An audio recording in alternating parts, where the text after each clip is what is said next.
like that.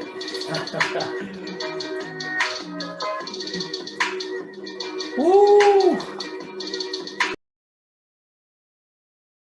Got a piece of that. Trey thought he got hit on the arm. LeBron gets it and takes it home. But as a team, you have to get back in trend. Put together some really good minutes for the Hawks. LeBron for three. And he... If I'm guarding Bogey, I'd rather them driving into the paint and scoring than getting to his sweet spot, which is the one-step jab step three. Dennis went down. He was tied up with Bogey. Lakers on the push. LeBron to the hole. The night train. Oh, when he's coming down the hill like that, you need help. Talk about his mid-range game. Beverly on the give and go. LeBron lays it in. LeBron moves through the paint, turns. That's a very difficult shot. He made it look easy. Ain't nothing you can do about that. That was good defense on the baseline. He shoots a runaway fader. Stepping into the three is Bryant. James on the follow. 77-68. Down the lane, LeBron. Jalen Johnson. And now the Lakers can take the lead for the first time since it was 2-0. Nice And LeBron delivers. What a pass from Westbrook. You see, LeBron set him up for that. Troy Brown Jr. ahead of the pack to LeBron. After the Hawks deflect it, LeBron shoots it short. Fights to get it back. Knocking over everybody and scores. The birthday boy is putting on a show. When you can turn the corner and get under the defense because there's no one there that's going to help. Gotta get stopped now. That's not a stop. That's not a stop. Will help. Like this. And LeBron answers with a three. 30. LeBron will take the three and lace it. He's got 37 on his 38th birthday. 114-113 Lakers. 3:45 left. LeBron left alone. And he makes them pay. 2:20 remaining. LeBron driving all the way in. Scores again. He is superhuman. LeBron against Murray. All the way through.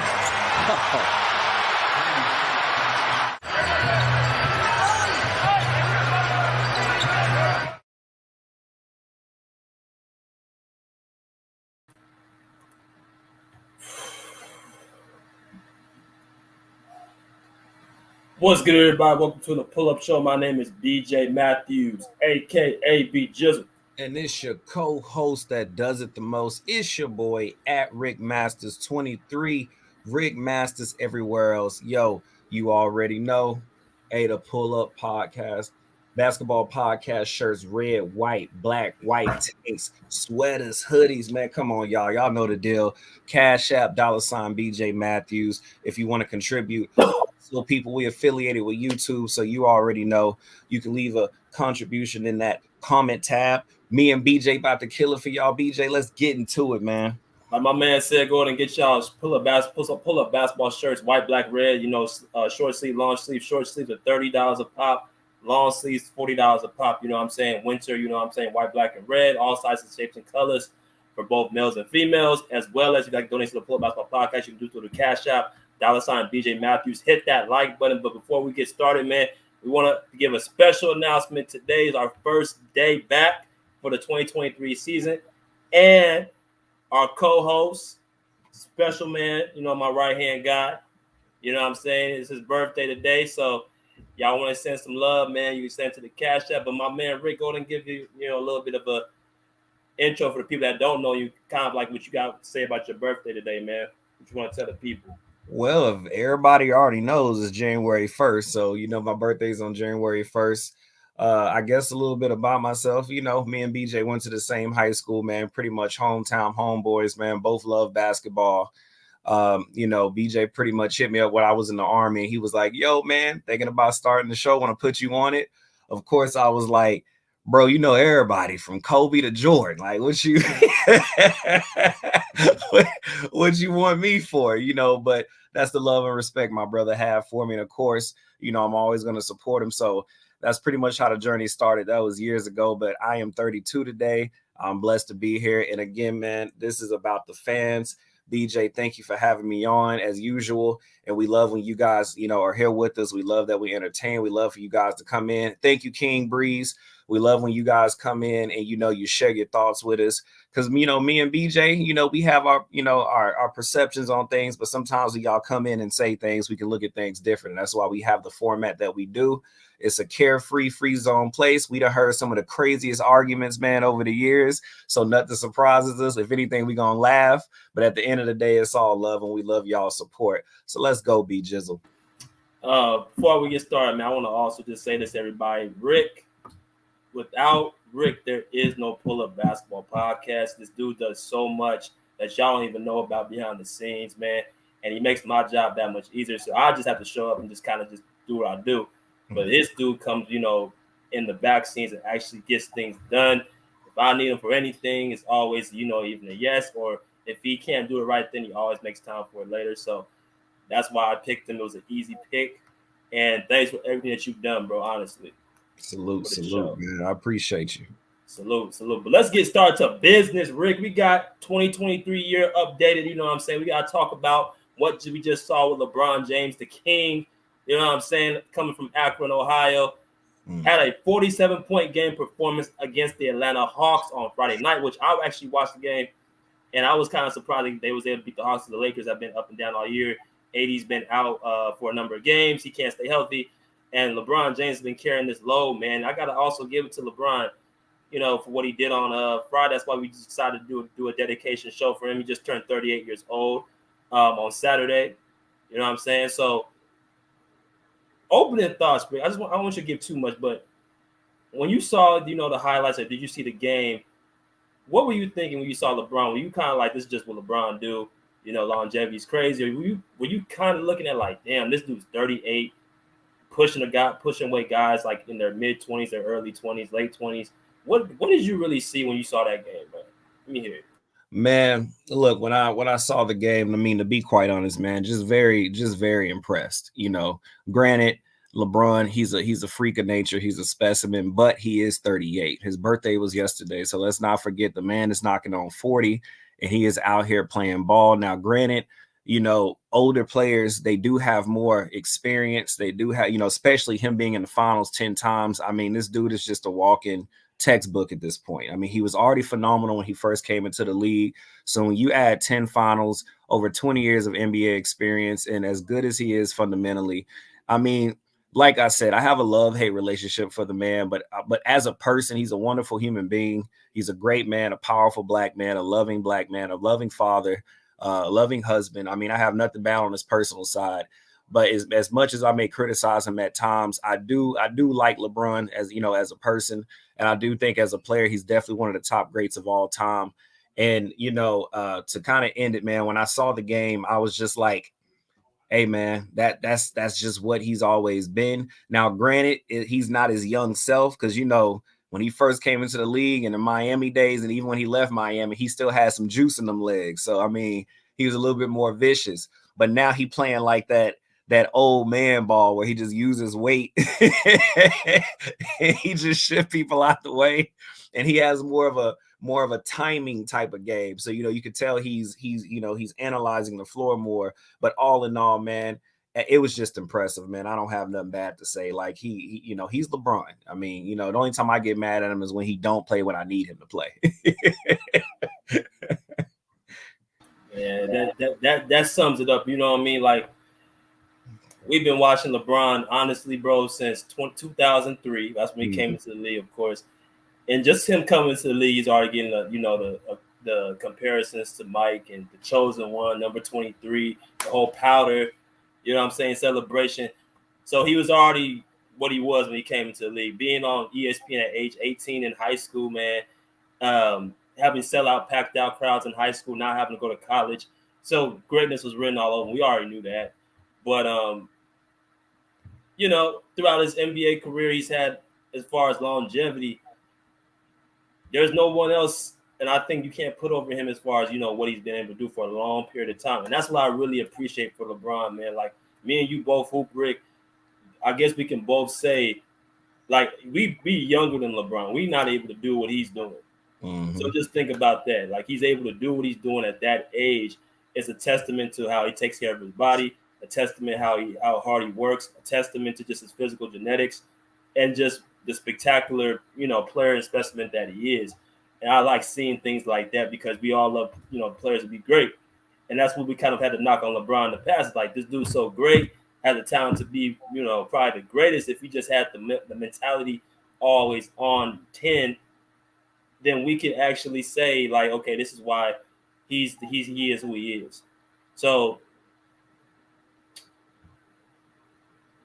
let me ask you this: how long do you think LeBron can play for?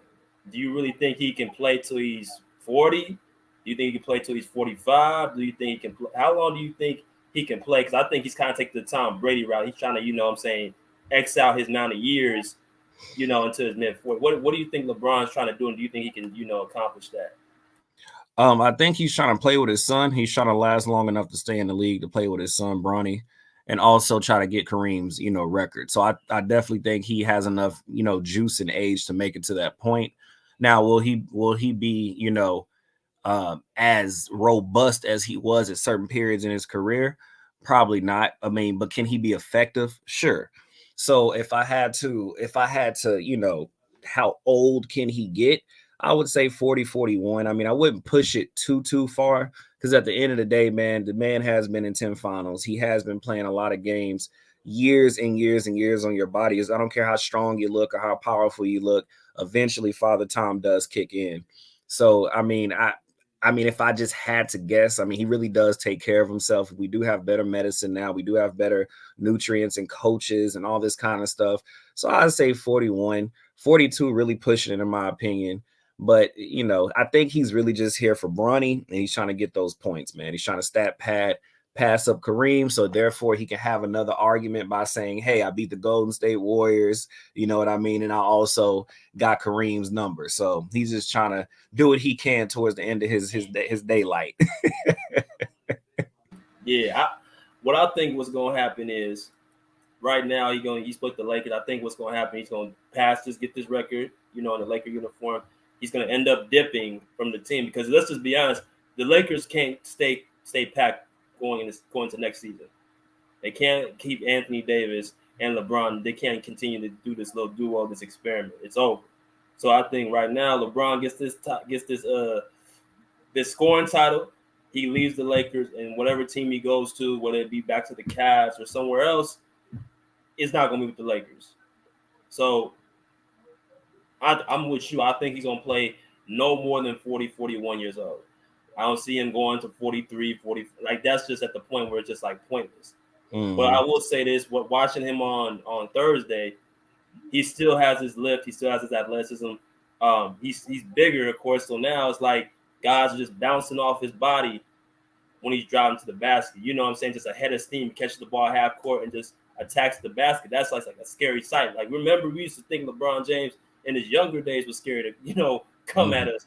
Now this dude's 270, 275 with that amount of girth still coming at that speed, bro. I mean, what can you do other than take a charge? And them Hawks players, man, they look like LeBron's sons out there. You know what I'm saying? They just look small, bro. So it's almost unfair. Samurai Beast Warrior said, Cap, LeBron not leaving the Lakers. I think he's leaving, bro. I think he's done. I mean, what are the reasons he have to stay with the Lakers? If it's what would reason that he have to stay there? But let me ask you this question, Rick. So with that being said, do you think LeBron James can lead this team to the playoffs with Anthony Davis in and out the lineup? Do you think he's that great enough to lead them to at least the play-in or the playoffs with all the, you know what I'm saying, inconsistency? Yeah, if he wasn't so focused on trying to stat pad, because again, he's trying to get past Kareem, right? So I feel like, and this is just an opinion, right? When I play ball with people, if I'm playing to win, my mind's not on scoring. I will score if I have to, but my mind's not on scoring. My mind is on the entire game. Okay, that man is making too many points. Hey, man, let me guard him. Or, hey, we're not getting enough rebounds. These dudes keep getting offensive boards. So I start playing tough down low. I start, even if I can't get the rebound, I'm going to play body to body and make it annoying to where we can at least get the rebound and somebody else can get it. When I'm playing to win, I adapt to the game. I try to change the game in our favor. LeBron is obviously trying to get buckets. It's just obvious. He's trying to get to that. He's trying to get to that Kareem Mountain. Brother he literally, like you said, he coming in, get out of here, young man, laying it up. He's trying to get to that promised land. And I just feel like, and to me, that's just empty scoring, right? I mean, yeah, you can win, but when it comes to overall, I'm trying to win a championship. I'm trying to get my team to the playoffs. I'm trying to get back to the finals. You have to play more in the mindset of what each night, each game that you play, what do we need to do against this oppositional team to give us the best chances of winning tonight? And I think his mind, I'm not saying he doesn't want to win, but you could tell he's definitely trying to go for that Kareem record. And that's not really trying to win, because you can still do that while you're losing. So that's a big fact. That's a big fact. So we got a lot of people commenting, man. We'll get to those comments later. But let's transition, bro, to the second topic, and then we'll open the lines up. The MVP. If we look at the MVP ladder right now, you guys know what the MVP is about. Every single season, at the end of the year, that they give out an award to the most valuable player in the NBA to their team, based off of their winning percentage, based off of their production stat-wise, and a bunch of other things with the media and all types of analytics. So if we look at this MVP ladder, Rick, we look at Nikola Jokic is currently leading the ladder. He's already a two-time MVP. The only person that has had 33 MVPs in the modern day era was Larry Bird in the mid-'80s. If Nikola Jokic was somehow able to pull this off, he would make him a three-time MVP in a row. So followed by that is Jason Tatum, Luka Doncic, Kevin Durant, Giannis Antetokounmpo, Joel Embiid, Zion Williamson, John Morant, Jaylen Brown, Donovan Mitchell. Okay, that's the top 10 right there. So, Rick, when you look at these names, when we go into like the situation and just dive into it, is there anything that sticks out on this list for you as far as the order, the names on the list, or just in general, any type of surprise? Let me hear the open arguments.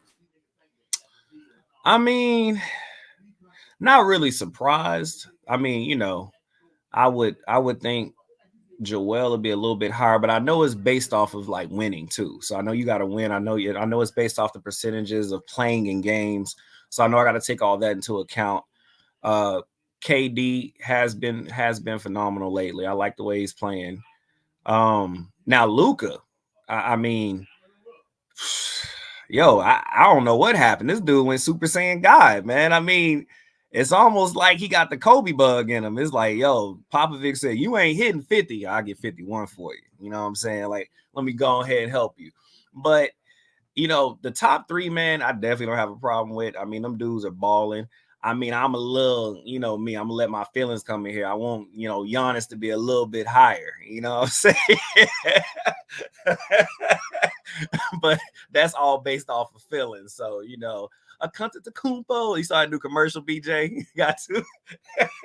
He falling out the sky, boy. That's my favorite commercial.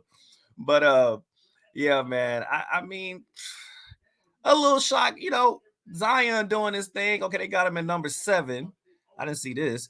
And then Jaylen Brown at number 9. Now, BJ, here's my thing.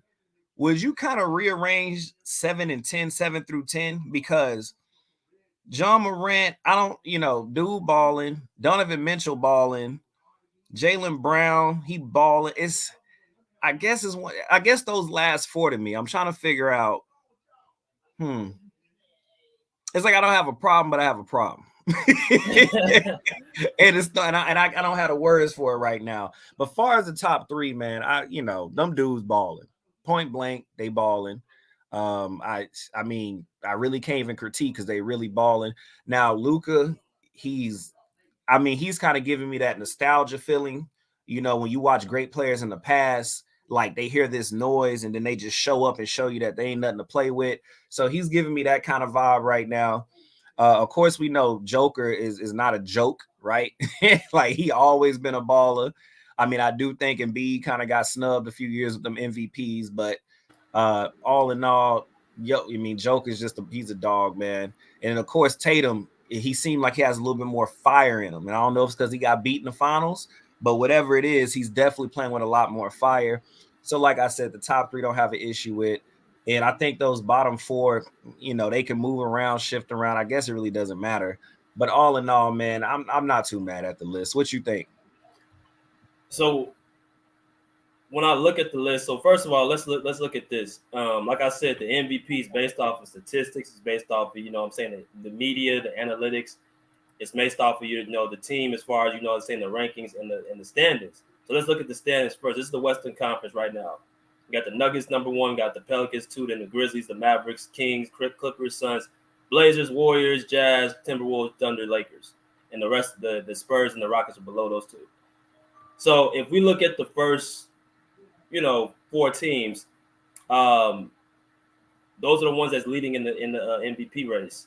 You got Nikola Jokic with the Nuggets. You got Zion Williamson with the Pelicans, Ja Morant the Grizzlies, Luka Doncic with the Dallas Mavericks. So that's the top 4 season. If you look at the MVP ladder, that's what we got in the top 4 right now.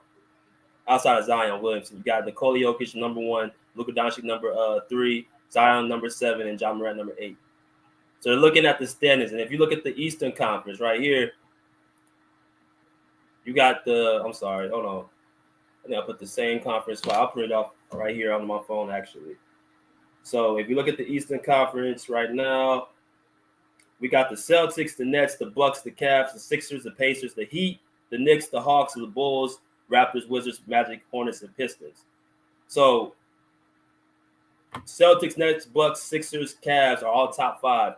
So if you look at that, and that's the people on the MVP ladder, right? Jason Tatum, Kevin Durant, Giannis Antetokounmpo, Joel Embiid, Jaylen Brown, and then Donovan Mitchell at the bottom. So they're going by these standards a lot.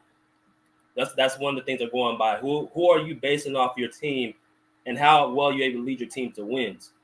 And then they're following up by stats. They're following up by likeness of the media, the fan base, things of that nature. Box office. Because remember, the MVP, you're the face of a league. So it's not all just about what you do on the court, but also what you do off the court. How many, butts you put in seats. Can we sell you as the face of the league? Since LeBron James, there has not been a real clear face of the league. There's a lot of great players. But when I look through the NBA, the top players, you can't really say definitively are they the face of the league. You look at guys like Jason Tatum, who's young and promising, but he ain't got a championship. Kevin Durant, he's one of the great players, but he's not really a person in front of the camera a lot. Nikola Jokic, 2-time MVP, but he's not really a marketable person as far as him being in front of the camera. So it takes more than just being a good player on the court to be a face of the league or be the MVP. That makes sense. But if you ask me right now, I think they got the order right with the top 5, except I would switch Kevin Durant with Luka Doncic. I would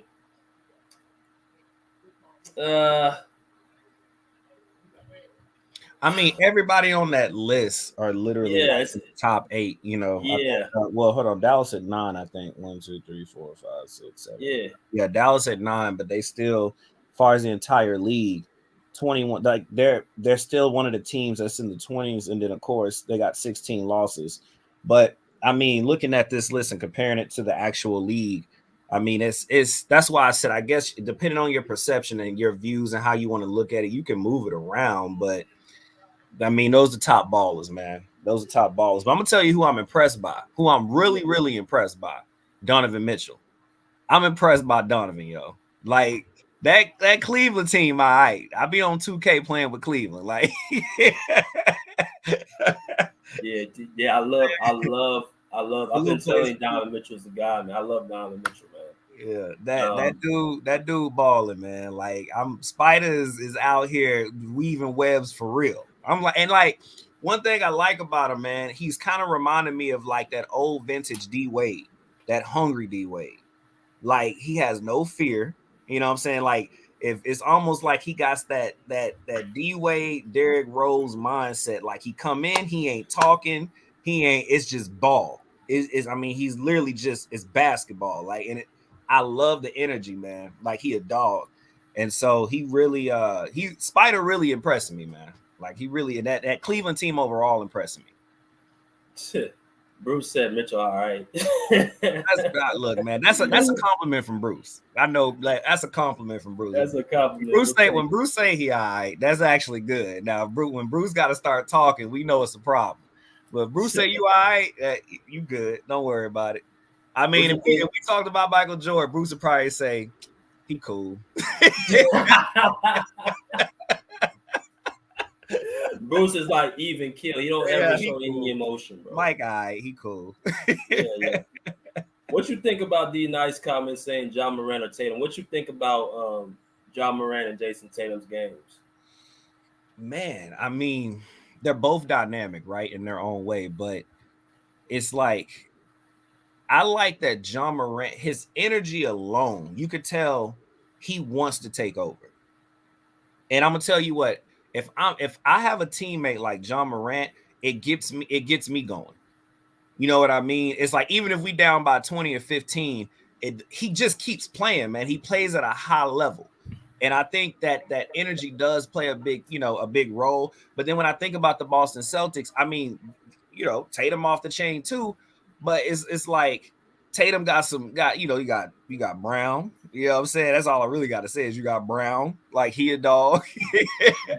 You know what I mean? They still got Horford. I think they still got Horford. Yeah. But it's like, they're a very solidified team. I think Morant has more of a hunger, right? Like he's, when I went and looked at his like really just his basketball resume, like he wasn't like known to ever be this. You know what I mean? Like he wasn't known to come into the league and then just, take off like he's taking off. Like he really has an underdog type of story. And so I think, then I see some of his interviews, I see some of his comments, on Twitter and Instagram, things of that nature. And I just, if you either with him, you not with him, or you in his way. And I really like mentalities like that.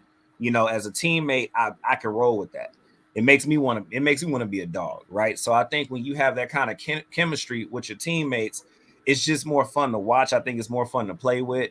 But Tatum, I mean, what can I say about Tatum? He's a complete player too, right? I think he could shoot a little bit better. I think Morant's a better driver, than Tatum.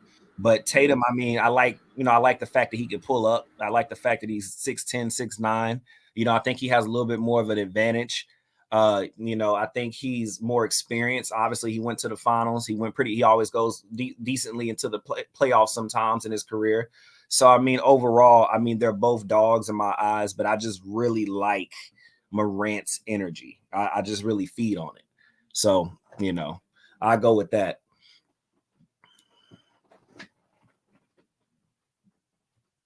I think Morant, as far as his energy is there, you know what I mean? Like you made a good point. Like if Morant's on my team, then I get excited.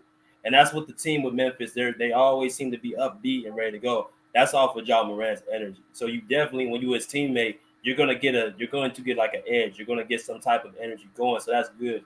It's just, he has to continuously grow and get more and more better, get more and more season. He's going to be good. And Jason Tatum, he's right there. If you look at the two players who are, in my opinion, are not superstars yet, that the closest ones are, to me, it's Tatum and Luka Doncic based off of what they've accomplished, how close Tatum has gotten to getting a championship, getting an MVP. I think Tatum and then Luka Doncic are right there as far as entering that next stratosphere. I think followed by Nikola Jokic and Joel Embiid, and John Morant and all those other guys. But I think Tatum and Jokic are the two guys, or Tatum and Doncic are the two guys that are about to enter into that next portal if they can either win a championship or get an MVP. So, yeah, I definitely respect it. But let me ask you this, bro. I just made the point earlier. What if Jokic does ends up winning a third MVP? What does that put Jokic if you say Nikola Jokic is going to be the 2022-23 MVP for a third straight season? What type of talks do we start having with Jokic? Does anything change, or just this is another year that he just MVP? I mean, that helps him become a Hall of Famer at the end of his career. 3 in a row, that definitely helps him there. I mean, look, man, he's balling. I don't know. I just feel like some of them seasons it could have rolled over to Embiid a little bit, but all in all, man, I mean, if they do that to him, I mean, I guess it helps with marketing, right? I mean, maybe they trying to make Jokic the new face of the league. You know, you're giving them 3 of them. It kind of, you know, what throws me is this though. Giannis has a championship, right? Luka went to the finals, the Western Conference Finals last year. Kevin Durant has won 2 championships. It's like you do have players on here who are a little bit more accomplished. Like, so if I guess it just helps him, you know, far as his Hall of Fame speech, right? But when you know the ultimate goal is like championships, right? So I don't really have nothing bad to say on Joker because I do like his game. He's a big guy that sees the whole floor. You can tell up here he's good with it. He's great with it, fundamentally sound. I don't really have too much bad to say about him, but you know if they give him 3, it just honestly helps his Hall of Fame speech. It just helps it. You know what other player does that? You know, like I said, Larry Bird did it, and we know he's a great. But Larry Bird got championships. So it's like it's one of those things where it's like, you know, is it one of those Steve Nash type of situations where you have 2 back-to-back MVPs and then, you know, you're a Hall of Famer, but he never saw no champion? Is it one of them situations, you know, or will he actually prevail and come through and actually show us why he is a 3-time MVP? You know, his career is not over yet. So I think that one for me is more so in limbo. Because he's obviously a great player. Like I said, I don't have nothing really bad to say about him, but I just think if you got 3 MVPs, I kind of want to see some championships come behind him. Yeah, that's what Jokic is, because each one of these players have something they got to do to take them to that next category we call superstars. All these guys on this list, outside of KD and Giannis, are superstars, right? Because they had a number of seasons of excellent success, championships, MVPs, box office, all those things. The only 2 players that complete all those check boxes for me is KD and Giannis Antetokounmpo, and the rest of these guys are trying to get there. Nikola Jokic, his thing, he has to start winning. You got your team back. You got Jamal Murray back. You got Michael Porter Jr. back. You got your squad back. It's time for you to get back to that conference finals or try to get you to a championship. Jason Tatum, it's time for you to win a championship if you get back there. Luka Doncic, you got to repeat what you just did last year. You know what I'm saying? Joel Embiid got to get out the second round. Zion, you know, we're excited to see what you're about to do. Mm-hmm. Ja Morant, let's see if you do all that talking, you can actually get out of the second round. Jaylen Brown, it's interesting with Tatum and Brown, bro, because they're teammates and they're in the top 10 MVP. That just shows you how good they are. They're playing right now in the season. And then Donovan Mitchell, I think, has turned a lot of heads and make people understand who he really is. All-star, and he got the Cleveland Cavaliers, a top 5 seed in the Eastern Conference. So let's go ahead and drop this link, bro, and get the people in here, man. Again, this is Rick's birthday, so make sure y'all give Rick a shout out saying happy birthday to Rick in the comment section, or y'all come on the stream, and appreciate him for all he's done for the show, man. Because like I said, without Rick, there is no Pull Up Basketball podcast. There's no entertainment. He does all the behind the scene work, man. So we definitely appreciate Rick what he's done, and yeah, man, let's go through some of these comments while we wait for the people. Anything you want to pull out that's catching your eye? Yo, Erskine said, much love, Erskine, much love.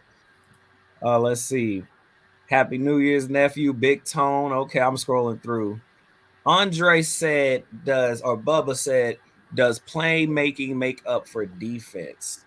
So I guess what he's basically trying to say is, you know, if you kind of like, you know, some of the great playmakers of all time, if they didn't have that, if they weren't that good or as, you know, efficient on defense, does it make up for that? I'm gonna think about that one. That's a good question. I'm gonna think about that one. I mean, right out the gate, salute. I think right out the gate, though, I prefer you to be a great defensive player because defense definitely can tempo the game out, can change situations. But I mean, if you one hell of a playmaker like, you know, old Magic, yeah. Ain't no need for defense. That's different then. Yeah, bro. That's What's all I up? do. What's good, Hey, Herm? BJ, what I tell you, man? Hey, niggas thought I was crazy before I said the season started about the biggest challenge for the Clippers going to be coaching and how Ty Lue was going to manage all their talent. And Ty Lue proved to be right so far, but I do believe he's going to get it together. That's why I chose y'all to be fourth and fifth seed because I knew it was going to take him a while to adjust to figure out how he could deal with all those egos and how he could manage for us with those substitutions. He got to get out that zone with Reggie Jackson, man. That man need to come off the bench. If I'm the Clippers, with the type of talent you got, you don't have to have a true point guard. I insert Terrence Mann in there instantly to start because when Terrence Mann is on the court, its impact is immediately felt, and positive things always happen for the team when he's on the floor. Yes, he's not gonna score 20 points. He's not gonna get you double shit like that, but he does all the small things, and he has those intangibles to what I'm saying to bring positive outcomes for the team. It's all about what he does for the team. If I'm going off of that, why not start a guy like Terrence Mann, at which he was a starter point guard at Florida State in one of the most respected conferences in the country in the ACC.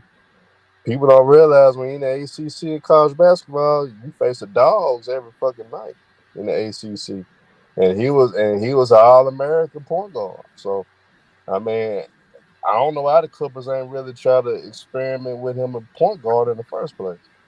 But hey, then again, I'm not the coach, so You know what, Herm? This is what I think they should do, and we'll answer get back to the MVP stuff. I think the Clippers, John Wall needs to start for this team.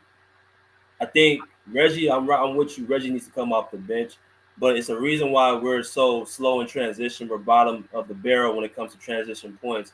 It's because we ain't got the guy in the game to actually push the transition the ball. The person that does that for our team would be John Wall. He's averaging the most assists on the team with 22 minutes per game. They haven't given him an opportunity to actually be the starter of this team. I don't know why they playing Reggie Jackson all these minutes, but at the end of the day, he's not doing much with the minutes that he's getting. I feel like you can still give Terrence Mann burn in the second group and let him be that 3D guy, the guy that can play defense, rebound, and shoot the occasional three-point shot in the second group. But I think John Wall needs to start with Kawhi and Paul George because he's the most seasoned. He has the most experience at that point guard position, and he's the most accomplished. This is a five-time All-Star. There's no way in the world that this guy should be off the bench or out the rotation. It shouldn't even be a question. It's like a certain level of respect I think you gotta have for him for what he's already done for this league.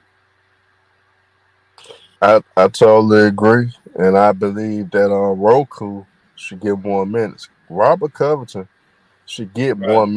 more minutes on this roster. I don't know why he's not. I don't know why Ty Lue is sitting him on the bench as long as he had, but he gets to play more than 9 minutes. Ty Lue, you bullshitting, man. Covington need to at least average between 20 and 25 minutes a game. He's a decent power forward. He's going to knock down shots. He's a 3-and-D guy. Why not play a guy like that on your roster, man? And you know you're already lacking size. I think you guys going to make a trade. I don't know when you guys going to make a splash, but I know y'all going to improve the front court. Just I just don't know which guys you're going to go after. Like I heard some rumblings about Vanderbilt. I just don't know how that would play out. I don't know what Danny Ainge want for that. But I Yeah, think a guy that you guys can target. I think you guys get a JaVale McGee, a high energy guy. He does all the small things. He do have a lot of experience, playoff experience, a championship experience. I think he could be key into helping y'all shore up that front court. And he could come in right behind Zubac, and that will help out Zubac as well. bet. So let's get your take, Herm, on LeBron, and also who you think the MVP should be right now, and then we'll go to Bruce right after. For LeBron, what he did against the Hawks, that's great, but it was against the Atlanta Hawks. I think, I think we get all caught up. We always get caught up in the moment, and we always either we overreact to things or we downplay it. what he did, 38 years old, doing that, that's unbelievable. That's great. But at the same time, the Hawks in a fucked up situation. They're going through a lot of turmoil right now. They're not playing together. Obviously, one either it's Trey Young got to go or Nate McMillan. So the whole locker room is torn apart as is. You know, you got John Collins. He don't like Trey Young. I mean, it's a lot of shit they got going on in that locker room. So I wasn't surprised by the performance of LeBron James. But I just don't like the fact that when you that great, why you got to keep trying to crown yourself? Let the people speak for you, man. When you great, you don't have to speak about how great you are. Let the people do that for you, man. And that's my problem with LeBron. Just be humble. Just enjoy your moments. You know you're not gonna compete for a championship. Just soak everything in. Break the record. Soak that in. As far as that GOAT shit, you should never worry about the GOAT shit. You know you one of the best players to ever play the game. So let the people speak. You don't have to brag and boast and speak upon a GOAT conversation. As far as the MVP, my MVP right now, I think the top two to me should actually be Kevin Durant and Giannis should be the top two for his MVP conversation, in my opinion. And you can put Jokic at three. Yes, people got Tatum up there because Boston does have the best overall record. But when you look at the hottest team in the NBA right now is the Brooklyn Nets. Think about all the turmoil they went through before the season started. When you got the front office going against Kevin Durant and Kyrie Irving, when you got the whole media going against KD and Kyrie Irving, and somehow, some way, all it took was to fire the worst coach in the NBA, Steve Nash, and now they're turning up a whole nother level. Kevin Durant playing great defense, scoring the ball. He's shooting the best. He's being the most efficient he's ever been in his career this year. People don't realize that. We know he's an efficient guy, but his numbers it's it's off the charts this year, defensively and offensively, man. I think Brooklyn gonna be a threat. I think Jock Vaughn, he's clear. He brings a different energy for Brooklyn. So I think he should be at the top. Giannis, he always gonna be consistent. The Bucks are always gonna be right there. So Giannis, he always gonna have the numbers to back it up, and his team always gonna have a decent record. And he done it without his second guy most of the year, in Chris Middleton. With Jokic, they are number one in the West. That's surprising because nobody didn't expect them to be number one, and they not even fully healthy yet. Michael Porter Jr., we don't know how good they really gonna be once he get back, but Jokic still playing top notch ball, and they keep it up. I won't be surprised they give him his third straight MVP. Before as that, those my top three. Kevin Durant in the lead to me, Giannis number two, and Jokic number three. That's how I got the MVP right now. That's not a bad take. That's a real good take, Herm. My man Bruce, what's good, dog? What you got with the LeBron and the MVP, man? What you got?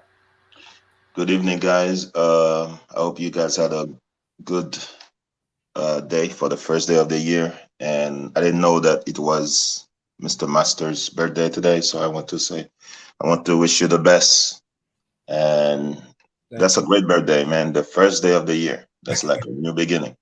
So I think you were a blessing to your parents that day. So I wish you the best and keep going up. And I think the pull-up basketball podcast is gonna keep pull up and go to higher, go higher every day.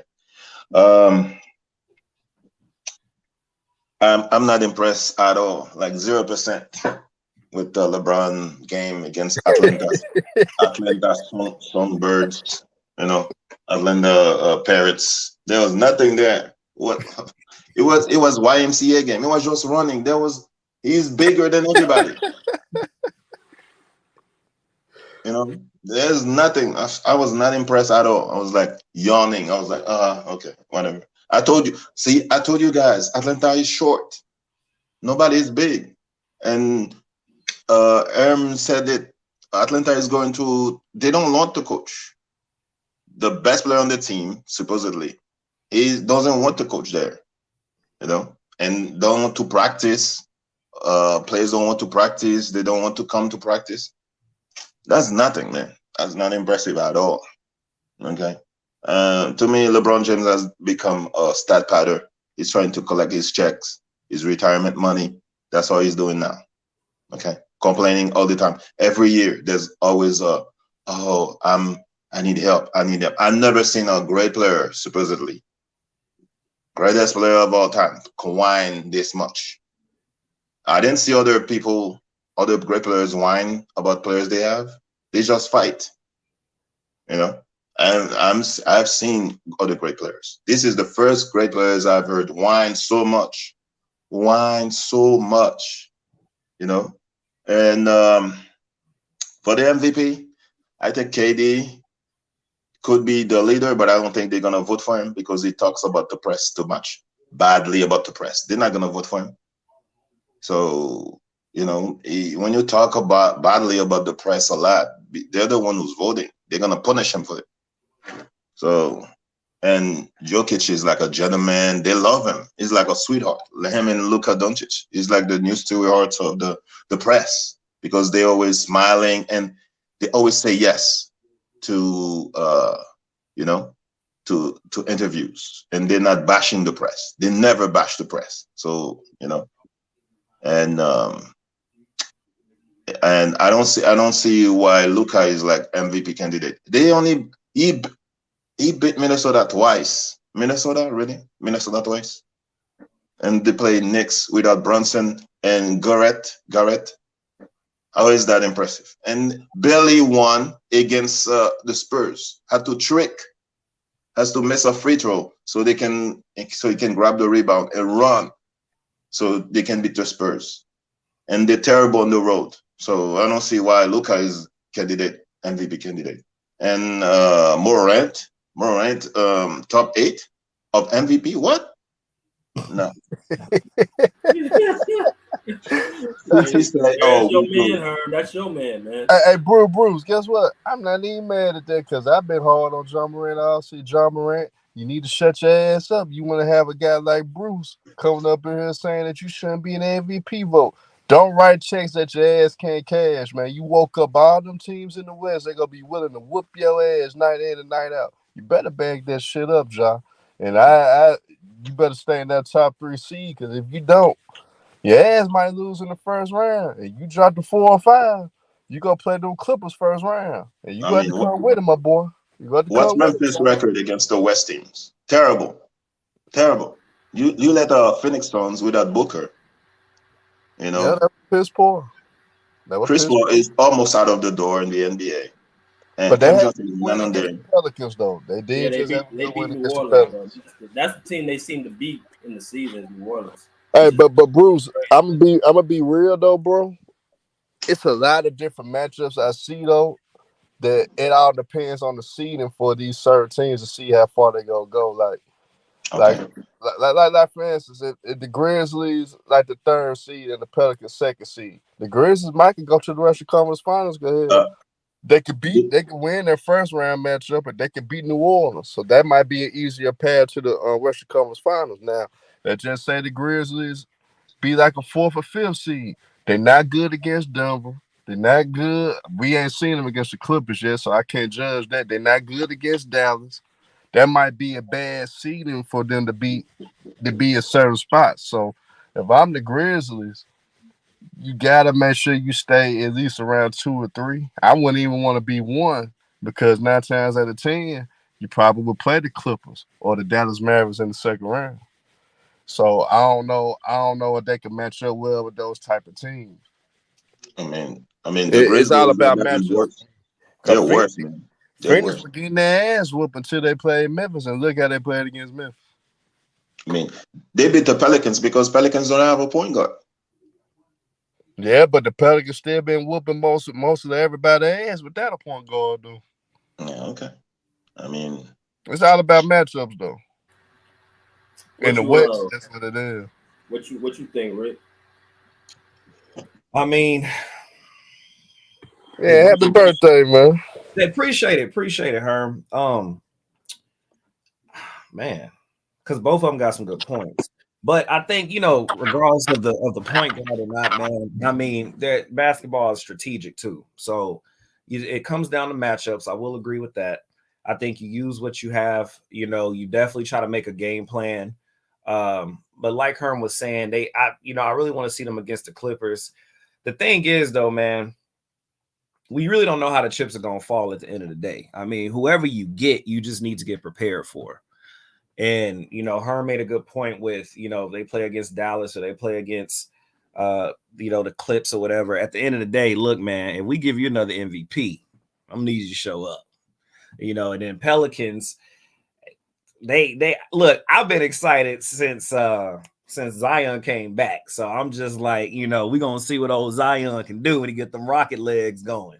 Big little baby Shaq Jr.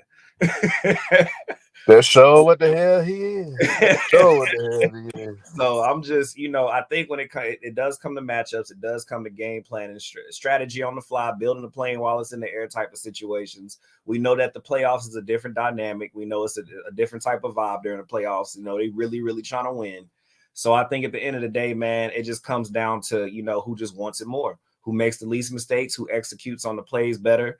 And then we just see how it goes. But all in all, man, hey, you know, come play ball.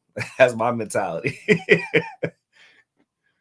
That's a fact. But Rick, what you see for the Clippers that they need to improve on for them to start getting consistency? Because we know they got the talent, we know they got everything they need. They just probably need another player for the front court. But other than that, they have everything else. So what do you feel the Clippers need to do to be consistent more often? I think to be more consistent, Andre, you said I'm capping, whatever. Andre said I'm capping. He said happy birthday. Appreciate it. Oh man, no, I know because I see the Iverson. No, but to be more consistent, man, I think they really need to play some of the other guys. You mentioned a few names. You said what's the brother name? T-Man and Covington. I mean, I get it. They have three pretty much superstars on that. Well, I don't know if you account what's the point guard name, a superstar any longer. I think he still can ball though.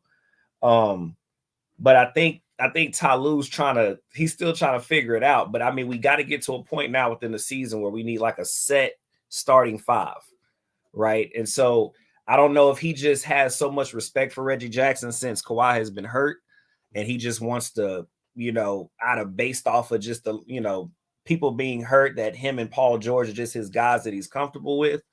But he definitely has to get some of those other players going, right? And he needs to have sets. He needs to have like just different forms, different matchups, you know. But you can't do that if certain people aren't playing, if certain people don't have, you know, chemistry, certain people don't have the flow of the game. They don't know how long they're going to stay in or when they're going to come out or what position they're going to play. So, I mean, really, it's to sum it all up. If you want me to answer it frankly, I think it's just Ty Lue. They need to fix Ty Lue. Like, Ty Lue needs to figure it out. Like, what are we going to run with? Yeah, but I totally agree, Rick, man. And that's the thing. Ty Lue was on the hot seat to me. And I said in front of the season, we go see whether he's a good coach or not. I said that from the jump. We actually going to find out this year whether he can coach. So far, he's showing that he's mediocre for right now. Can he turn it around? Yeah. Can he shut me up? Yeah. But for right now, you look like a mediocre ass coach to me, Ty Lue. And the way you going, you gonna prove me right. Herm was the only one that I can say that really said that. He said, Ty Lue, we're going to see how good he can coach. He's the only one that said that. It's the only person I heard say that out loud. So, King Breeze, yes, we do. We go live every Sunday.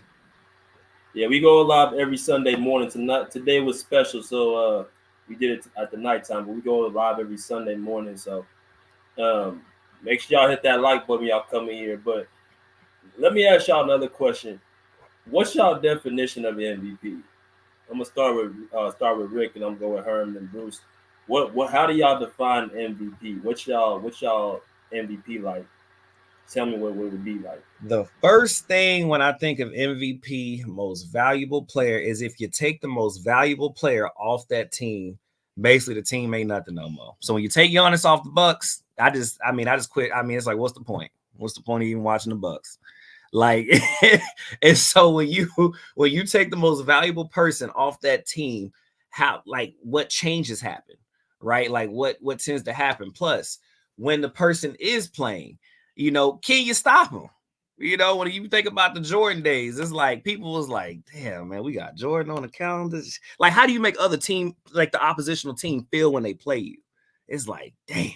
Like, I know when they see Giannis get on the court, they like, this brother ain't gonna stop playing us. He gonna come to that rack every time he touched the ball. Like, this man is a train. Like, what kind of, type of tension do you put on the oppositional team when they get ready to play you? I would say the third thing is, you gotta have the wins, point blank. I mean, you could be a phenomenal great player, but if you 13-30, it don't matter. you could drop 60, 70 points all you want, but it don't matter. But I mean, that's MVP to me for the most part. I mean, you're just pretty much the biggest reason, the biggest piece, the biggest core of why that team is so successful. And they really, they really count on you. They depend on you. So I mean, you're always ready. You're always there. You're pretty much do anything you have to do to make sure the team wins and get as far as they can. I would say, you're pretty much the link of you're the link on every chain, pretty much. Like, it's like everybody kind of forms to you and views out like, forms out like branches of a tree. Like, it's just all one circled up, balled up. That's that dude, that's that guy. And if we don't have him, we're gonna have a problem. So, that's how I look at MVP, man. It was well said, Rick. I totally agree. Just to add, though, we always knew growing up, as we seen in old eras, it always was about. It always you get to whoever has the best record, you give it to the best player on that team. That's how it always been for the most part. True. That's why you had controversy like Steve Nash winning MVP over Shaq and Kobe. We knew Shaq and Kobe had better numbers than Steve Nash, but the Suns had the best record in the NBA, so they gave it to Steve Nash. And he won twice because the Suns did have the best overall record in the NBA. Look at Karl Malone. Jordan had better seasons than Karl Malone, but the Utah Jazz had the best record in the NBA. So that's how the awards normally used to come. But lately, I think the NBA kind of leaning towards they go with the trends. Because honestly, Jokic, he was a goddamn 6 seed and won MVP. So I don't really know their standards anymore. I don't really know what they I don't really know what they go by. And remember, y'all, if Steph Curry, if the Golden State Warriors would have made it through the play-in, Steph Curry actually would have won MVP that year when they lost in that play-in. They wanted to give it to Curry then, but he lost in the play-in, so that's why they didn't give it to him. So I kind of don't know their standards now. But Rick, you said it best. Those are standards that we used to, what you said, and we used to whoever got the best record get the MVP. So we going off that. Jason Tatum would get MVP up there. Do I think Jason Tatum playing better ball than Kevin Durant or playing better ball than Giannis? No. But we going off the standards that we used to. Boston, if the season was the end of the day, Boston had the best record, and Tatum is the best player on Boston, that would be the MVP. If we going off the standards that we used to. So, I mean, Luka, especially if we go off the standards that we used to, Rick, according to what we like, Luka shouldn't even be in the damn conversation. He shouldn't even be top 3. And it's a crying shame that they got him in the top 3 and his team mediocre.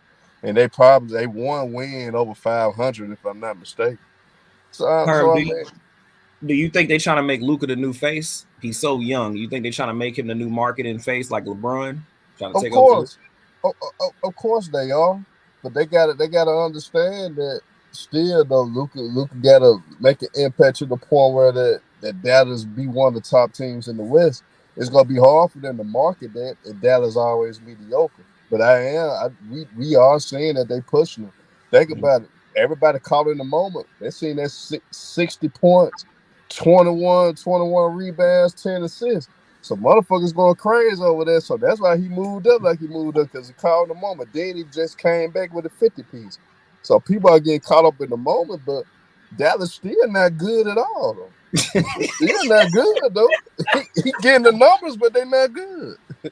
So, and then if I going off of what I seen last year when they had Jalen Brunson, when Luka was hurt for those 3 games in the series against Utah, Dallas still was up 2-1 on the Utah Jazz, and they were winning without Luka Doncic.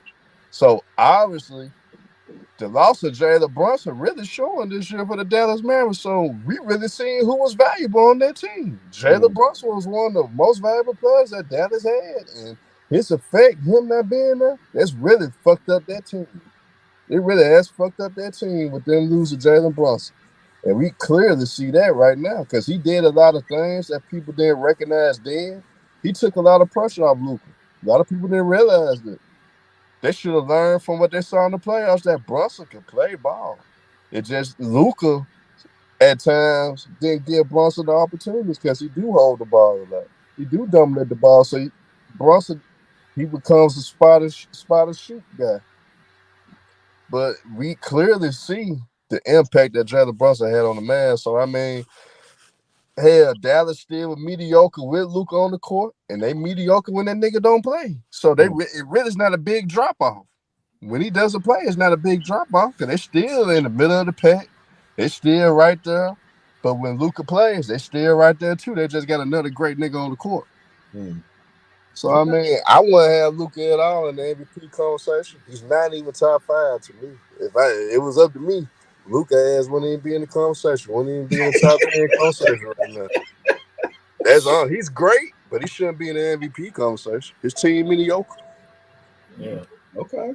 What about you, Bruce? What you got, man? MVP should be. I mean, said it when I was younger. MVP is the best player and the best team. That was the MVP, and then the corporate media started to vote for who they like, who was not mean to them, who they're not sensitive about, you know, and whose brand, I mean, when Westbrook won it, he's Jordan brand. Tatum is like in the talk now. He's Jordan brand. It's all about corporation media now. Whoever is gonna help sell, and Luka is gonna help sell. He's smiling, laughing, and they don't want the black player to win all the time. I'm sorry to go there, but that it is what it is. They don't want the black player. I knew your crazy ass was gonna go there, man. I mean, when was the last time a white player really dominated? Now they have to use the white. Larry Bird. Yeah, so they want the next person to face on the NBA. He has been a black player for so long. Now they want a white face to be the best player. And I said it, and you said it too. How is Dallas? How is Luka top 3 MVP? They're beating awful team. Dallas is gonna lose in the first round. They have a good chance to lose in the first round. Okay, I don't see. And the other day, somebody said Dallas can give Clippers trouble. I don't see it. They're worse. They're worse this year than last year. True. The King said that, Bruce. They're worse this year than last year. Well, since we're on the subject, man, because Bruce said it. I mean, if you think about it, really, Larry Bird, like Herm said, was the last white Caucasian player to really dominate the league. We're gonna be honest about it. So they really itching to find the next great Caucasian player. Now these two, Jokic and Doncic, ain't even American. So they overseas Caucasian players, but they trying to find the next great one. That's for sure. That you see with the whole Embiid Jokic debate. You see it with Luka Doncic, they're trying to find the next guy in line. We're gonna be honest about it. The great white height. Yeah. It's all good, man. It's all good. But what's y'all opinion about the who else? What's y'all opinion about what's going on with the Brooklyn Nets? Is Kevin Durant what Kyrie Irving and Kevin are doing, bro, after that fallout last year? Are y'all believing in the whole Kyrie, Kevin Durant, Ben Simmons thing, or y'all still feel like it's fraudulent? Oh, you said, hold on, I got confused. Kyrie, Ben Simmons, and so are you saying when Ben Simmons came, are we believing in that, or just from the beginning when they first, organized the team? Yeah, because there's a lot of people who still ain't not believers of the Nets yet. and they feel like after last year in the playoffs, they're still a little bit hesitant to give him that respect. So, are you guys believing in what Kyrie KD can do with Ben Simmons, or you think it's fraudulent? Kyrie wants a contract. I don't think he's gonna play for the Nets. So he might want trying to play well so he can get another $50 million a year or $40 million a year. KD, I think he's bothered by Warriors winning. And he's trying to, get the stench off the not being able to win without the Warriors. And Ben Simmons motivated too. So, and the addition of Ben Simmons to that team helps. And I think Steve Nash was not the right coach for the team. That's clear now. That's clear as day. And the bubble MVP is playing now. So. Wait, say that again, Bruce. The bubble MVP, TJ Warren. Yeah. Oh, okay. Yeah. TJ Warren. What you got, Herb? Warren still there? Herb. Oh, my bad, my boy, my bad. Are you good? Yeah. Oh man, it just shows that all they really wanted was Steve Nash after being the head coach. They was speaking on that, and they felt like at first Sean Marks wasn't going to get rid of Steve Nash, so that's why KD did try to get both of them fired. But by them just making that simple move, Jacques Vaughn, he always been a decent coach. He knows the game of basketball, and those adjustments that he made for the defensive side of the ball is remarkable. They move it better offensively. They're not a isolated team like they was at one point. The defense, one of the tops in the NBA since they made that culture change. So I mean, Brooklyn doing a hell of a job. Bruce, you do got a point about that Kyrie won a bigger contract, but they just had to get that counselor out the room, which was Steve Nash. Hell, they would have fired him last year. You could have saw a way different team last year. But hell, you got a coach that doesn't know how to make adjustments. That's not a defensive-minded guy. And he lost the locker room because of his stupidity. I mean, hell, that was just a simple adjustment that they need. Get rid of Steve Nash. They did that. Now they a threat, my nigga. They a threat, man. I ain't gonna lie. I think Brooklyn got a real chance to get out the East just because they got rid of Steve Nash. I believe in them now. I didn't at first, but I do now. Yeah, I gotta give it to him because it was looking bad, man. With what happened with them with that sweep and Steve Nash coaching that team, and it was looking real bad. But now they look like when they first came together with Kyrie and KD. That's what they look like right now. And then you add a Ben Simmons who's really just doing his role, which is playing defense and facilitating. They got pieces. They got size now. They got, they got Royce O'Neal. They got TJ Warren. They got shooters. They got Seth Curry. They got Patty Mills. They got guys that can fill in some pieces. So we'll see how great KD and Kyrie are, man. I got a question to pose to them. Now that y'all got my mind moving. Do y'all think they got swept on purpose to make Steve Nash get out of there? Because I feel like now that Steve Nash is gone, they are playing very well, but they've always been good. They always had pieces to be good. So I always wonder, all the antics, everything that was going on, is do you think they kind of sabotaged it? Well, if we say if we just say that right now, we would have to say Boston ain't that good. I disagree. They did it on purpose. They were 1 toe away from going to the conference finals or something like that. Mm-hmm. So I think it's because Kyrie didn't play a lot that year, and I don't think there was a synergy with Kyrie with the team. It was just street ball they were playing. There was not real offense. Okay. So I think they were good. I'm just like, what? The other players were not used to play with Kyrie. And Steph Curry just got on the team too. Okay. Man, I got a lot of noise in the background, but hell yeah, they did it on purpose. Think about it, man. Look what the Hawks doing right now. They are a way better team than what they show. But they want Nate McMillan ass gone, so they sabotaging shit on purpose, man. They clearly are. And they did in Brooklyn for sure, they quit. The folks ain't getting no effort. I didn't see them play hard at all against the Boston Celtics. Boston, I always say Boston not that good to me anyway. Boston is not that good at all. That's my But they were only thing. leading some of the games. They were blowing out the Celtics, and the Celtics came back. All right, when you blow a lot of comeback leads every game in the series, most of the time that's contributed to coaching. That's true. That's true. That's always true.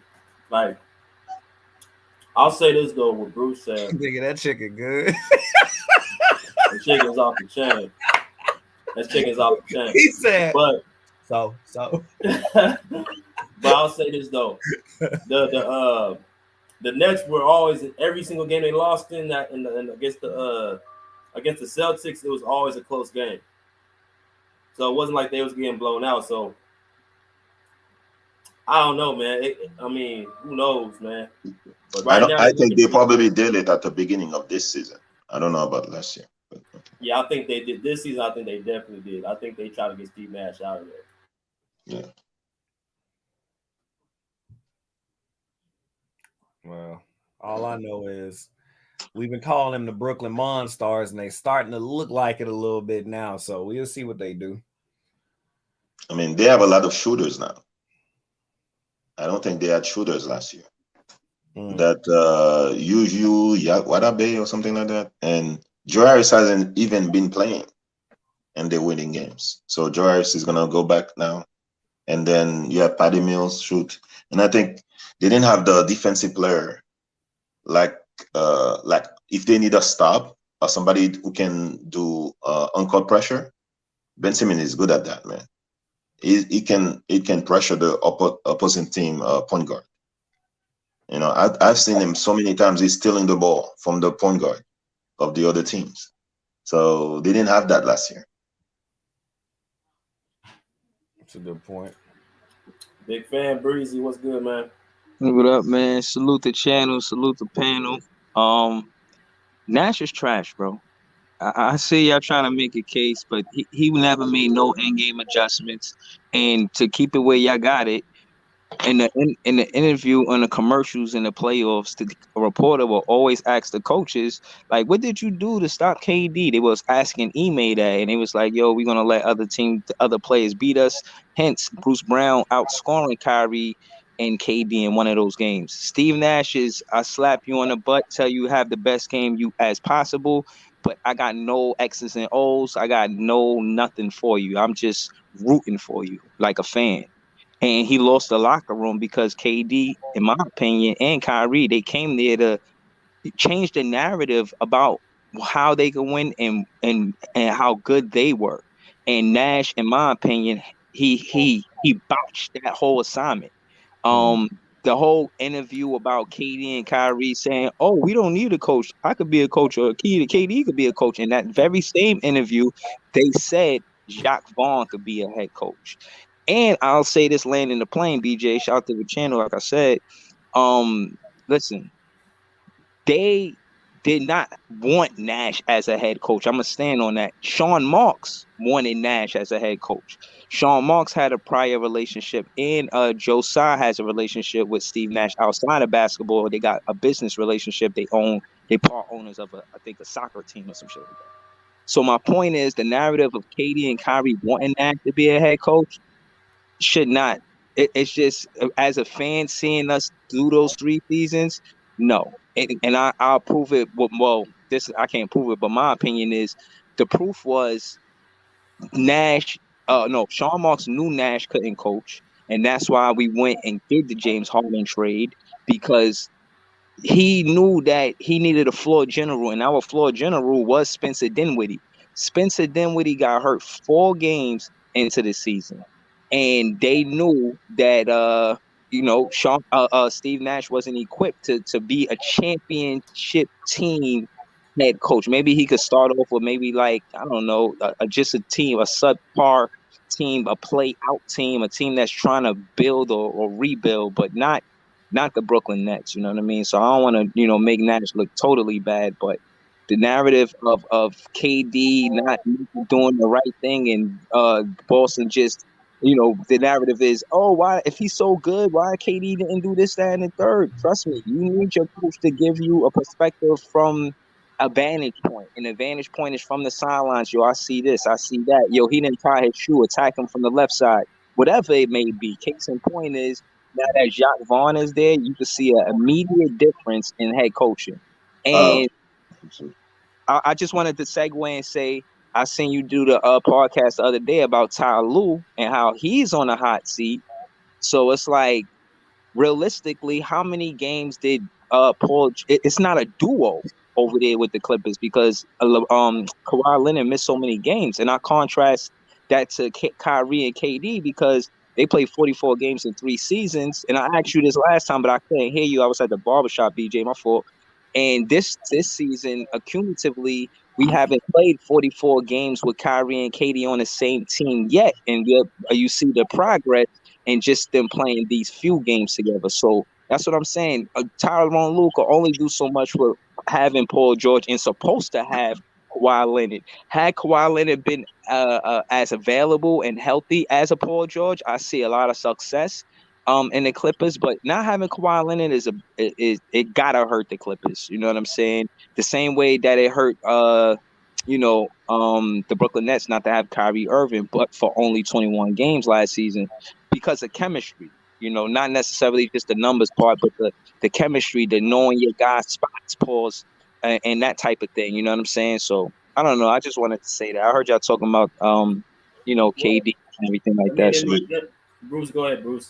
Wait. I want to say it real quick. So the thing I was gonna say, you said it. You're saying it. So KD and Kyrie didn't play a lot of games, so it cannot be all Nash fault. KD and Kyrie didn't play a lot of games. Like last year, when the Nets were balling, and then KD got hurt, and then you went to, I think, 11 seed, and then when KD came back, you went to the play-in, and you beat Cleveland, I think. So I don't think it's all Nash. The issues I have with Nash is he doesn't make adjustments. It was Nash fault, bro. I feel you. You know what I mean? 100%. 100% Nashville, maybe 110%. And the only reason why I say that is because KD said it in a post-game interview. They pressed him on the media day. Why did you ask for the trade in the offseason? He was straightforward. He said, I felt like we should have won some of those games when I got injured. And I don't want to feel like if I'm not on the court, we're going to lose. If y'all not fans of the Nets, I don't think. But if y'all watch the games, watch KD when he's on the bench. Anytime that we score and he don't have to come back in the game and tie the game and take the lead, that type of thing, he's happy, man. He's happy as a kid in Candy Town. You know what I'm saying? He's happy. And that's because Kyrie right now with 9.1 points in the fourth quarter leads the whole association in fourth quarter points. So Kyrie being there makes a big difference. And yes, I blame Nash because he didn't make no adjustments. And when it came down to him speaking on what happened, he didn't take a lot of accountability. It was all on the players and what they need to do. But, and I contrast him to Jacques Vaughn, and there's a big difference. If you watch how Nash handles his post-game interviews and you watch how Jacques Vaughn handles his, you'll see the difference in how they vocalize what needs to be done for us to play as a team. All good sentiments, bro. That's a good analysis. I gotta give it to you. I just think with Nash, I'm gonna let brother go after this. I think he would have been more suited for a skills position for y'all, honestly. I think he was more of a skills guy. I think he's a guy that could have been with y'all as a specialized position coach. I think to be a head coach, you got to be able to have a personality to manage stars and manage superstars. And to me, it just looks like with Steve, he never really had the respect of that full locker room. I don't think he really had it. which is weird because this is a two-time MVP. This is an accomplished player in this league. You would think that he would have that respect with Kyrie and KD, but I don't think Kyrie really looked at Steve Nash like that. I think KD he wasn't as boisterous. He just wanted to play ball, but I think Kyrie really didn't really respect Steve Nash. Like, did you get that sense too? Yeah, no, I agree with you 100% because everybody knows that Steve Nash got the job because of Sean Marks. Everybody and Joe Tsai. Everybody want to say, "Oh, it was Kyrie and KD." Listen, I agree that they may not have wanted Kenny Atkinson, but they damn sure didn't want Steve Nash. And the significance of my argument or debate is he had zero experience. When you contrast to JV, he got head coach experience with the Orlando Magic, where he wasn't so stellar. You know, he was underwhelming actually, but he still got the experience as a head coach. He got the experience as an assistant head coach under none other than Greg Pop, Coach Pop. You know what I mean? One of the best coaches that ever, coached in the NBA. And with that, and in 2016, he came to the Brooklyn Nets the same season as Sean Marks.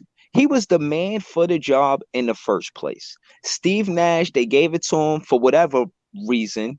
And it was for him to live up to the expectations because nobody expected him to be a great coach because he hasn't done anything to say the likewise. You know what I'm saying? So I said that to say, with no experience, trying to coach a championship team is not the same as Steve Kerr.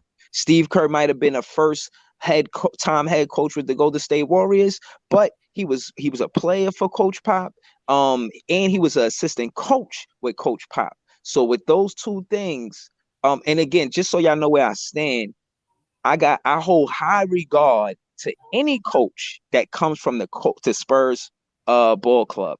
If you were assistant coach there, I imagine great things. And if you look at the list of head coaches now currently in the NBA, the top head coaches, one time or another, was an assistant coach under Coach Pop. And again, I'll leave. I gotta dip, but I want to leave off, and I'm gonna watch the show from the question.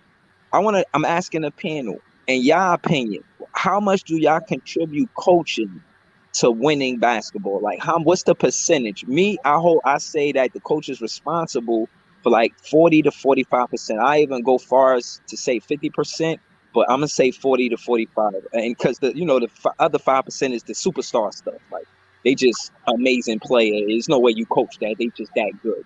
So, but yeah, I got 45%. Shout to y'all. Happy New Year, first and foremost. New Year, Happy New Year. Yeah, Happy New Year. Shout out to the pull up. I'm a fan of the show, man. You see me moving around, but I definitely tap into the show, man. But that's my question, man. I got coaching, contribute to winning 40 to 45%. Which I got on that. I'm gonna let y'all do it. Go ahead, bro. Go ahead, Bubba, because I know you've been waiting for a while.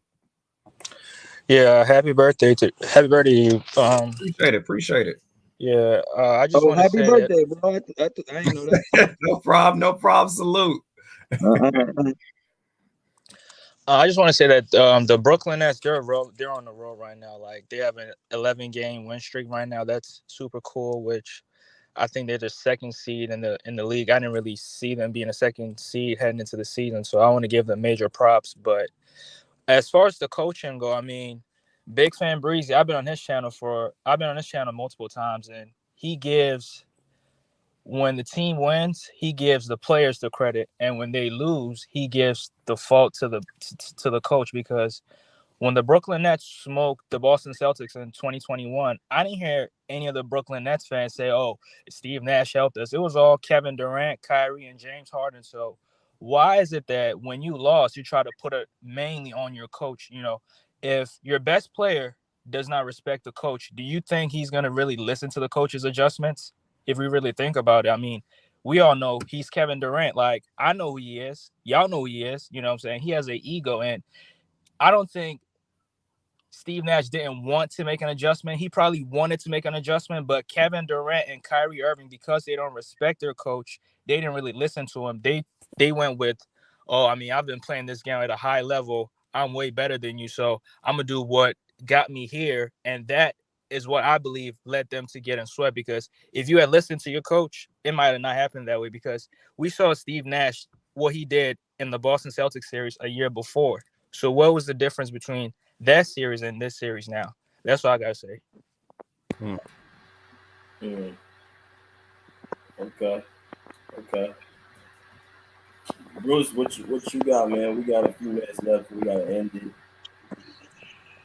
I agree Steve Nash is at fault, but it's not all Steve Nash. KD and Kyrie were injured or suspended or banned last year, and they were not playing together for too long. There were new teammates on the team, you know.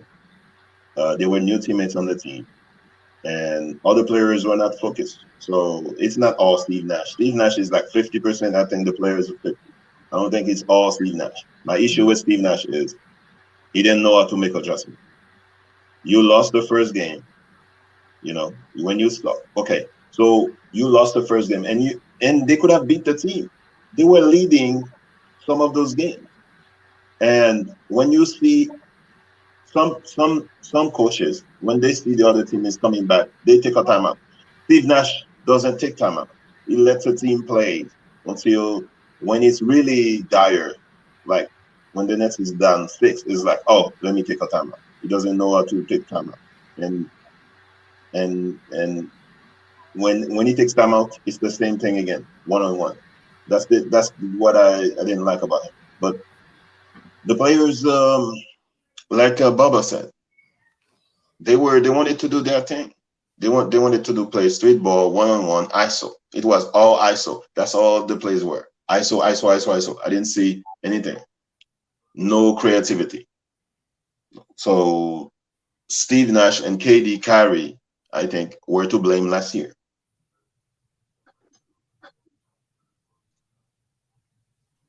So Bubba and Rick, what you guys got on the percentage of what a coach and a player actually has like to win a championship? I mean, I'm just going to come from a basketball player point of view. It's 50-50. But the coach is going to give you everything he got, and I'm going to give you everything I got as a player, and vice versa. I mean, it's just hell. I go back to just being a parent. I tell my son all the time, hey, you give me 100%, I'm going to give you 100%. Even though I secretly always give him 100%, even when he doesn't realize it. I'm going to give you 100%. So I'm going to expect you to give me 100% because I can't work with nothing, right? So I think when it comes to coaching and players, like they have to give. It's both giving. Right now, of course, if you got stellar players on your team, it probably makes it for you as a coach a little bit easier sometimes. Because I mean, hell, I'm pretty sure a lot of coaches back in the day wish Jordan was on their team, but they didn't have him, so they had to do what they had to do. So it's one of those things where when it comes to the relationships between players and coaches, it's just like they both got to give. You know what I mean? It's like I'm not going to cheat you. You don't cheat me. Obviously, some coaches they used to be players. Some coaches probably not, but whatever the case may be. I'm going to give you all that I can, and I'm expecting you to give me all that you can when you're out there on the court. So I think it's definitely a 50-50 thing, but I think in some cases when you have stellar or superstar, players, it may make it a little bit easier for you as a coach, just a little bit. But overall, I think it's 50-50. About you, Bubba? Yeah, I would say it's a 50-50 as well. But if you have, just like Rick said, if you have stellar players on your team, it kind of makes the coach's job much more easier. I mean, as a coach, you have to, find ways and means to try to put your guys in success to be successful and, find them easy look at the basket and things of that nature. So, yeah, I'll take a 50-50. I mean, let's think about it like boxing, right? Like if I'm training Mike Tyson in his prime, there's not much I have to say, right? But now if I'm, the other coach for the other boxer that's about to fight Mike Tyson in his prime, it's like, look, kid, just go in there, give everything you got. hey, go in there. We know Mike likes to come in for them ribs. We know he liked it, so just. I'm gonna give him as much knowledge about Mike, as much training on what he needs to watch for him. I'm gonna give him everything I got. But the point is, Mike is just probably a better boxer than you. So I'm not gonna say that to my dude. But at the end of the day, it's like, look, protect yourself, run if you have to. If it's like you're about to get knocked out, just fall to the ground and don't get up. Like, sometimes coaches, I feel that coaches just have better players than other coaches. But at the same time, on the flip side, coaches can have stellar players, but don't know how to coach them. So that's why I said it's a 50-50 thing. You know, it's one of those things where, you know, because when Steve Kerr came into the scene and they go into the finals every year, and it's like, oh man, Steve Kerr. I mean, yeah, but hold on. You know, you got Curry, you know, you got the Splash Brothers, you got KD on your team. So it's like it's a whole mixture, it's an amalgamation of things. But now when people start getting hurt and getting old, well, Steve Kerr ain't. Well, I mean, no, he's still Steve Kerr. It's just, hey, they getting older. You know what I mean? They not spring chickens no more. So at the end of the day, that's why I say it's a 50-50 thing. But sometimes when you have super good players, man. I mean, look at Spoelstra back with the Heat.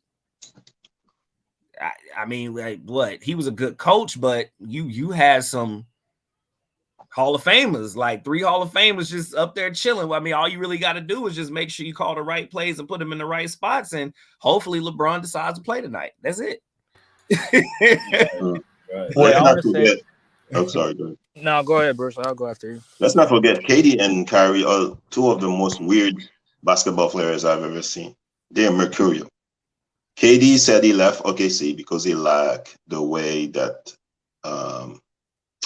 Golden State moved the ball. So why, when he went to Brooklyn, he didn't want that system? I don't understand. So it's like they were trying to prove a point. They wanted to go 1 against 5 each time. It's like, okay, it's my turn, your turn. Why they didn't move the ball? Because when Steve Nash was playing, they moved the ball in Phoenix Suns. And I think D'Antoni was on the staff and he left. So I don't understand. And Udoka was on the staff. So they had all the resources or assets for the team to win. It's the players have to do things too. It's not gonna be all the coach all the time. I mean, you had Udoka on your staff for defense. You had D'Antoni for offense. So I don't understand. So yeah, it's I'm gonna say this last thing. I think me personally, it's 60-40. I think it's 60% of the players, 40% the coach. And I'm gonna tell you why. Because the coach to me is the person that instills the confidence in the player. They're the ones that actually sets the system. They set the groundwork. They do the homework. They do their homework. They give the players the game plan. The game plan has to be executed by the players. And I think the players gotta give a little bit of an extra I like the example Rick used as far as the parent-child situation. The parent gives the child the tools to be successful. I'll give you the handbook. I'll give you a playbook. You have to execute it. Now, whatever happens in your life is up to you at the end of the day. So I can give you so much wisdom. I can give you so much guidance. I can give you so much love. I'll give you all that. But at the end of the day, it's going to depend on you, what you do with it. So I look at that as with the players. Okay. The coaches give the players they give them the type of mindset, they give them the playbook and everything, but it's going to be up to the players to close the deal. It's going to be up to Kevin Durant to close the deal. It's going to be up to Kyrie Irving to close the deal. It's going to be up to Giannis Antetokounmpo. It's going to be up to Joel Embiid. It's going to be up to Nikola Jokic. Their legacy is what's on the line. When they win the championship, it's going to be their name more so than the coach. So that's why I say the coach is important because they're the ones pulling the strings, but the players they're gonna have to finish the deal. So that's why I have to give a little bit more onus to the players when I talk about as far as the percentage. I will go 60-40. So let me hop in real quick. Now, you again, as the parent-child metaphor, using it as an example, what happens when a parent is 16 having a child and a parent having a child at 32? So my metaphor is what happens when you have a coach that kind of knows what they're doing, that's a little bit more seasoned than a coach that's probably not as seasoned. So what I get the whole 60-40 thing, but what happens because sometimes players can end up in a situation where they're not with the so good coach as maybe another coach. So what happens then? I mean, yeah, you take the tools, right? I'm your parent. I'm going to give you what I can, but what if I can't give you as much as maybe a parent who's more experienced or been living here a little bit longer? That makes sense. Like what, so when you say 60-40, what happens when you end up with a coach who, is just not as seasoned as some other coaches? I think that's where you have to find. Okay, so it's like with us with who, Rick. You know how basketball is. It's as much as it's instinct. Mm-hmm. You have to kind of, as you go through certain situations and experiences, you start learning how to maneuver around things without getting a set amount of rules. Like sometimes you're gonna have to go on your gut feelings. Sometimes you have to go on faith. Sometimes you have to go off your own knowledge, your own experience, because you might not have the mom and dad that always carry you by your hand. You might not have your coach. You at the end, like I was going back to, you have to find it. So even if you have a bad coach or a coach that's not as seasoned as one coach, it's still going to come down to you. You finding the answers. You're going to be finding your own way by all means necessary. So that extra, again, that extra that extra, motivation is going to go to the players. It's going to go to, we have to find a way to do this. Let's gather around as a team. My brothers on the court with me. Let's gather around. We got our coach over there, but this is us against the other 5. So that's why I think, again, it's about the players have to close the deal. They're going to have to execute and close the deal. They got to trust what's inside their own gut and their own heart to get the job done. Okay, I see your point. So, but Bruce, Bubba, got anything else you guys say we shut it down? No, not really. Just want to say to Andre Obama, man, your egos, man. Trouble. All right. Have a good night. We'll be fine.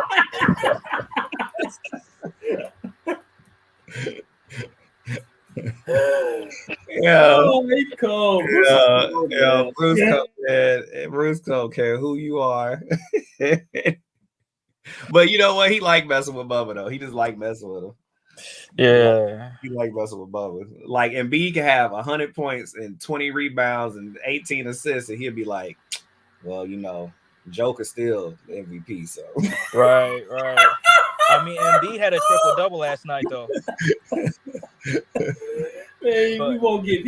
I can't figure out who he hates more, Embiid or Tatum, man. I can't figure it out. That man don't like nobody but Kawhi and Steph. And Ben Simmons. No, he hates and I'm sure he'll agree with me when I say this. He hates James Harden. He don't like James Harden. Oh, he can't stand James Harden. He can't stand James Harden. He can't stand LeBron. Can't stand LeBron. Hey. What you got to end with it, Bubba? I mean, with the coach thing, I just want to say that I feel like sometimes great players can elevate their coaches, because in my personal opinion, I believe Tim Duncan made Greg Popovich who he is right now, because before Tim Duncan got there, he didn't win. He didn't go to the finals. He didn't win no championship. But as Tim Duncan got there and, 5 championships after he retired, he hasn't really been to the finals. He hasn't really been to the finals anymore. But